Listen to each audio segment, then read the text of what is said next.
Dear students, इस video में हम बात करेंगे गैमेटोजेनेसिस या युग्मक जनन के बारे में। गैमेटोजेनेसिस यानी जेनेसिस ऑफ गैमिट्स या युग्मकों के निर्माण की घटना। आप लोग जानते हैं कि युग्मक शुक्राणु और अंडाणु को कहा जाता है। ये एक प्रकार की अगुणित कोशिकाएं होती है जो निषेचन में भाग लेती हैं। निषेचन का पाया जाना लैंगिक जनन करने वाले प्राणियों की विशेषता है। लैंगिक जनन जिनमें पाया जाता है उनमें कहते हैं कि दो जनक भाग लेते हैं, नर जनक व मादा जनक। दूसरी तरफ अलैंगिक जनन में हम ये कहते हैं कि नर या मादा जनक, जबकि लैंगिक जनन में हम कहते हैं नर व मादा जनक दोनों भाग लेते हैं। और इनके अंदर इन गैमीट्स का निर्माण जो होता है वो विशेष प्रकार के अंगों के अंदर होता है। इन अंगों को हम गोनेड्स के नाम से जानते हैं, या हिंदी में उनको कहें तो जनद के नाम से उनको जाना जाता है। जो गोनेड्स होते हैं वो गोनेड्स टेस्टिस एंड ओवरीज होते हैं। टेस्टिस है, उसके अंदर स्पर्म का निर्माण होता है तथा ओवरीज के अंदर ओवम का निर्माण होता है। कुछ प्राणियों में हम ये कहते हैं कि दोनों प्रकार के गोनेड्स एक ही शरीर में पाए जाते हैं। उन प्राणियों को हम उभयलिंगी या हर्मेफ्रोडाइट या मोनोइशियस एनिमल्स के नाम से जानते हैं। और ये हर्मेफ्रोडाइट एनिमल का एग्जाम्पल यदि हम लें तो हम कह सकते हैं कि अर्थवर्म इसका बहुत अच्छा एग्जाम्पल है, जिसके अंदर दोनों ही प्रकार के जो गोनेड्स है वो एक ही शरीर के अंदर पाए जाते हैं। दूसरी तरफ डायेशियस प्राणी वे प्राणी होते हैं जिनके अंदर एक प्रकार का गोनेड एक शरीर में तथा दूसरे प्रकार का गोनेड दूसरे शरीर में पाया जाता है। अर्थात नर प्राणी के अंदर टेस्टिस पाया जाता है तथा मादा प्राणी के अंदर ओवरीज पाई जाती हैं। ऐसी स्थिति को हम एक लिंगिता या हम कह सकते हैं कि एक लिंगी शब्द है वो प्रयुक्त करते हैं। उसके बाद में हम ये कहते हैं कि गोनेड्स को प्राइमरी सेक्स ऑर्गन भी कहा जाता है। प्राइमरी सेक्स ऑर्गन कहने का कारण ये है कि ये वास्तव में गैमीट्स के निर्माण की फैक्ट्री होते हैं, यानी ये वे अंग होते हैं जहाँ गैमीट्स का निर्माण होता है। इसी कारण इनको प्राथमिक जनन अंग या प्राइमरी सेक्स ऑर्गन शब्द इनके लिए प्रयुक्त किया जाता है। एसेसरी सेक्स ऑर्गन्स या सहायक जनन अंग वे अंग होते हैं जो इन गैमीट्स को फर्टिलाइजेशन साइट तक ले जाते हैं, या जहाँ पर फर्टिलाइजेशन होता है वहाँ ये पहुँचाने का काम करते हैं। तो टेस्टिस और ओवरीज के अलावा वास डिफरेंस या शुक्रवाहिनी, शुक्राशय, इसके अलावा हम कह सकते हैं इजैकुलेटरी डक्ट, इसके अलावा नर जनन अंग, मादा जनन अंग, या अपन कह सकते हैं कि यूट्रस, वेजाइना, ये सब शब्द हैं वो प्रयुक्त किए जाते हैं एसेसरी सेक्स ऑर्गन्स के लिए, क्योंकि ये सभी ऑर्गन्स जो होते हैं वो गैमीट्स को उस जगह तक पहुंचाने का काम करते हैं जहां पर फर्टिलाइजेशन या निषेचन की घटना होती है। इसलिए अपन इनको सहायक जनन अंग के नाम से जानते हैं।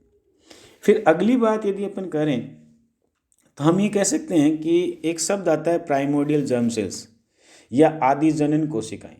डेफिनेशन में ये लिखा हुआ है, the initial cells of the early embryo which migrate to a new site to produce sperm और ovum are called primordial germ cells. यानी वे प्रारंभिक कोशिकाएं जिनका निर्माण प्रारंभिक भ्रूण के अंदर होता है और किसी विशेष जगह पे इनका निर्माण होता है तथा वहाँ से ये माइग्रेट करके दूसरी जगह पर जाती है और वहाँ ये स्पर्म और ओवम प्रोड्यूस करती है। इनको हम प्राइमोर्डियल जर्म सेल्स के नाम से जानते हैं। आदि जनन कोशिकाएं, शॉर्ट में पीजीसी के नाम से इनको जाना जाता है। आदि जनन कोशिकाओं का निर्माण या प्राइमोर्डियल जर्म सेल्स का निर्माण अर्ली क्लीवेज या प्रारंभिक विदलन के दौरान होता है। प्रारंभिक विदलन या क्लीवेज आप लोग जानते हैं कि जाइगोट के अंदर होने वाले रिपीटेड माइटोसिस को क्लीवेज या विदलन कहा जाता है, और इसके कारण यूनिसेलुलर जाइगोट जो होता है वो मल्टीसेलुलर एम्ब्रियो में कन्वर्ट होता है। तो उस प्रारंभिक विदलन के कारण जो एम्ब्रियो बनता है उसको हम अर्ली एम्ब्रियो के नाम से जानते हैं। तो उस दौरान इन सेल्स का निर्माण होता है तथा ये सेल्स किसी विशिष्ट साइट की तरफ माइग्रेट करती है। वहाँ जाकर के ये सेल्स है वो गैमीट का निर्माण करती है। आप एक फ्लो चार्ट नीचे देख पा रहे हैं। इस फ्लो चार्ट के अंदर इन प्राइमोर्डियल जर्म सेल्स के निर्माण के बारे में बताया गया है। यहाँ पे हम कहते हैं कि टॉप मोस्ट जो जगह है वहाँ पे जाइगोट को दिखाया गया है। जाइगोट आप लोग जानते हो कि ओवम और स्पर्म के फ्यूज़ होने से जो यूनिसेलुलर स्ट्रक्चर बनती है और साथ ये डिप्लॉयड होती है, इसको हम जाइगोट या युग्मनज कहते हैं। युग्मनज एक टोटिपोटेंट सेल होती है।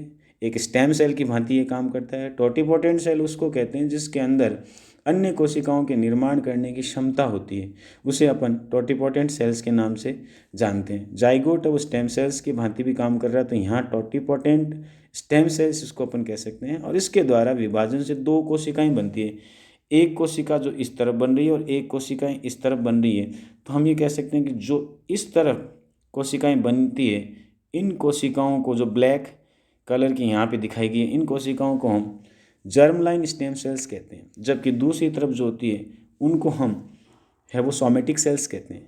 सोमेटिक सेल्स और जर्मलाइन स्टेम सेल्स में फ़र्क ये होता है कि सोमेटिक सेल्स में कुछ डिटर्मिनेंट्स या निर्धारकों या यूं कहें कि कुछ जीन्स संख्या में कम पाए जाते हैं, जबकि जर्म सेल्स के अंदर संपूर्ण जीन पाए जाते हैं या गुणसूत्रों का संपूर्ण समुच्चय पाया जाता है, जिनके अंदर कंप्लीट जीन्स इन जर्म सेल्स के अंदर पाए जाते हैं।